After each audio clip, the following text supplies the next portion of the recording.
इस नियम को मुझे खत्म कराना है कि मंदिरों में चढ़ने वाले चढ़ावे को सरकार क्यों लेगी भाई। ये चढ़ावा ये हिंदू आस्थाओं के तहत चाहे अयप्पा को दिया गया हो, चाहे महाकाल को दिया गया हो, चाहे बनारस में दिया गया हो, इस पैसे का जो दुरुपयोग हो रहा था वो मैं एक बात कह के बताना चाहता हूं आपको। ये जो पैसा आप चढ़ाते हैं सरकार इसका ले लेती है आपसे, और आपके चढ़ावे पे इनकम टैक्स भी लगता है। तो ये अरबों खरबों रुपया जो जा रहा था उसमें एक राज्य है जिसका नाम है कश्मीर, जो कुछ नहीं करता, जो कुछ प्रोड्यूस नहीं करता जीडीपी में, उनका निल कंट्रीब्यूशन है। उनके यहां एक पॉलिसी चली, अब्दुल्ला और महबूबा और मुफ्ती ने चलाई कि जो आतंकवादी अपने हथियार रखेगा 10-20 लोगों को मारने के बाद, उसे राज्य सरकार 12 लाख रुपए की एफडी करा के देगी ताकि वो नॉर्मल जीवन जी सके।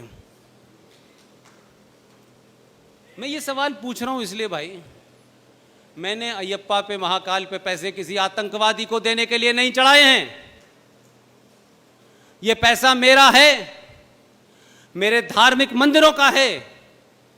ये सिर्फ या तो मंदिर में खर्च होगा या मंदिर के द्वारा चलाए जाने वाले, बनाए जाने वाले वैदिक स्कूल जो बनने चाहिए उसमें खर्च होगा।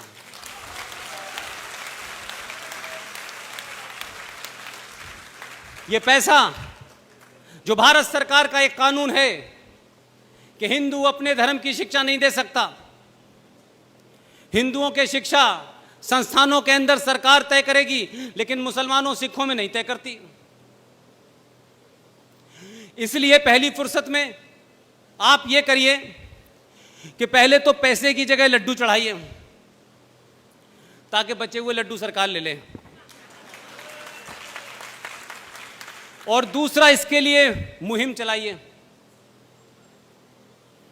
कि ये पैसा सिर्फ और सिर्फ सनातन धर्म को बढ़ावा देने के लिए, उस संस्कृति को बचाने के लिए वैदिक और वेदों को पढ़ने और पढ़ाने वालों पे खर्च किया जाएगा। इसके अलावा किसी पे खर्च नहीं किया जाएगा। ये जो अरबों खरबों रुपया आपका है, इससे वैदिक स्कूल खुलने चाहिए जिस पे हिंदुओं का अधिकार होगा। वो वैदिक और वेदों की इसके ऊपर शिक्षा मिलनी चाहिए, तो कि हमारा युवा हम कह सकें। वो हमसे पूछता है कि आप ही ने मुझे डॉन बॉस्को स्कूल में डाला है, आप ही ने मुझे सेंट जेवियर में डाला है, अब आप मुझसे उम्मीद करते हैं मैं सनातन सतगिनती जानूं? तो गलती हमारी है। ये स्कूल बनाइए।